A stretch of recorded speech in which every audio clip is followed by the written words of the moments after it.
I like the Buffalo Bills, and I know they've kind of dipped as you've gotten to the latter part of this season, but this defense is starting to play a little bit better. They're starting to move around and get some turnovers. Also, you look at Josh Allen and what he's been able to do with Stephon Diggs, but now Cole Beasley is becoming a huge factor as well. And I think as we get down the stretch and the Miami Dolphins have a couple of tough games down the road, it'll go down to week 17. It'll be week 17 in Buffalo with a Buffalo Bills team that believes they should win, that believes they should win the AFC East, and I believe they get it done that week, therefore taking the division.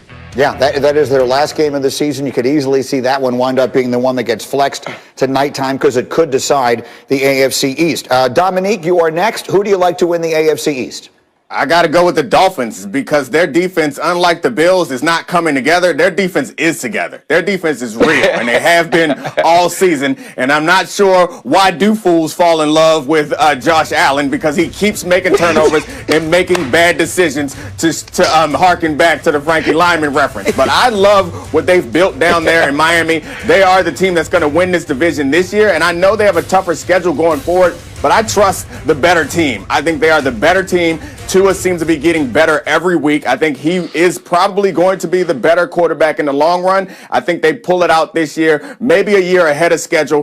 Given the fact that they have a ton of draft capital going forward, I like this team to take over this division in the near future.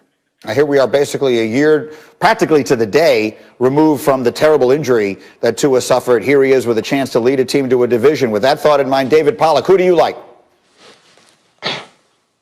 I like the Bills. I'm with RC. I don't think they're I think Miami's defense is better, but when you talk about Josh Allen and when you talk about Tua, when it comes down to the end of the season, and Miami Dolphins, by the way, have to go from Miami, Florida, to Buffalo, New York. It's going to be a lot of fun, by the way. Those players are going to be super excited about that, by the way. But the trump card for me, by the way, is 6'5", 240, and the play calling with Josh Allen. Like, he can run the football 10, 15 times a game, and I think it gives this offense. By the way, let's go back to this offseason, Stephon Diggs. I mean, giving up a 1, a 4, a 5, a 6, a 7, all that draft capital when you see DeAndre Hopkins get traded for some trail mix and David Johnson. I mean, it's unbelievable that you got that kind of trade this offseason. You gave up all this, and by the way, it made this team perfect because Cole Beasley can be in the slot. John Brown can be a guy, not the guy. They're explosive. They can run the football with Josh Allen. I think the Bills, their offense, and listen, Neek, I know I don't trust Josh Allen completely yet, but I think he can make enough plays with that team around him. Miami won the last game of the year in New England last year. Just a reminder. I don't think they're scared of the cold. That's fair. By the way, Hambo, get me, what is the temperature, the average temperature at 8 p.m. on January 3rd in Orchard Park, New York? Because that could easily be where that game winds up getting played. Graziano, last but not least, who do you like in the division? I'm taking Miami because I picked them about a month ago when it was a contrary opinion, so I feel like I have to stick with it. Look, their next 3 games are against the Broncos, Jets, and Bengals. It's a team that's already on a roll and can even extend that roll even further. Right now, I mean, momentum is with them. They have a ways to go. They have to climb over Buffalo. Buffalo's going to have all the tiebreakers. Buffalo's already 4-0 in the division, already beat Miami once, so it's going to be difficult. But I'm with Dominique. I like the way this defense has already come together. I think these are 2 very well-coached teams. I like the young quarterback in Miami who's keeping it a little more careful. And look, if the Dolphins do wind up edging out the division, that Hail Mary at the end of the game in Arizona could wind up being the one play that costs the Bills. As we continue, we go to injury in the sport this season. Saints quarterback Drew Brees sending his scans to other medical specialists for a second opinion as he seeks to determine the full scope of his chest injuries. Tests performed on Monday revealed that Brees has multiple fractured ribs on both sides of his chest and suffered a collapsed lung. And so, my insider Dan Graziano is here.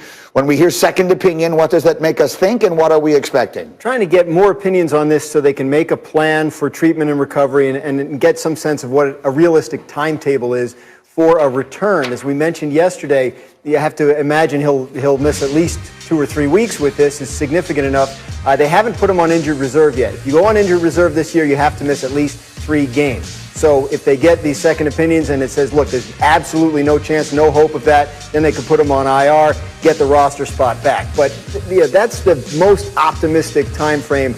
The hope, obviously, for Drew Brees is that he's healthy in time for the playoffs. We'll have a little better sense once he gets that information back from those doctors. Again, 3 weeks just seems so incredibly optimistic that it almost feels unrealistic. It does. And the only thing is, been told by people who've, doctors and people who've done this stuff, it really varies patient to patient. Obviously, it sounds like it's very significant, the number of fractures that Ed is reporting, the collapsed lung. I don't think anybody should get their hopes up for a quick return. Okay, so let me bring the crew back in here. For those of you just joining us, we in our first hour when we talked about this story, we talked about what we think the Saints can be in the time that there is where they do not have Brees. Let's take a moment on what this opportunity might be for Jameis Winston. This is a guy who not so long ago, Ryan Clark, was the #1 pick in the draft. He's a guy who this past offseason nobody wanted. This is an opportunity for him to audition potentially to be Drew Brees' replacement, because we expect this to be Brees' final year. And if not, he's auditioning for the rest of the league. What do you want to see, need to see from Jameis?